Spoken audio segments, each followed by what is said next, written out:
દર્શન કુમારના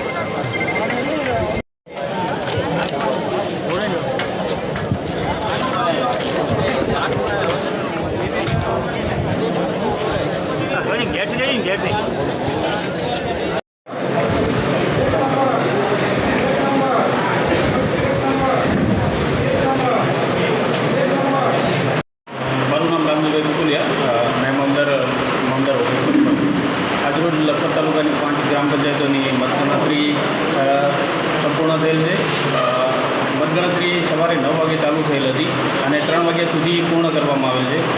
મતગણતરી માટે સવારથી જ લોકોનો ઉત્સાહ હતો અને ચુસ્ત પોલીસ બંદોબસ્ત અને આયોજનબદ્ધનું મતગણતરી આયોજન, જેમાં પ્રથમ દોલતપર અને નાણ સરોવરની મતગણતરી કરવામાં આવી હતી.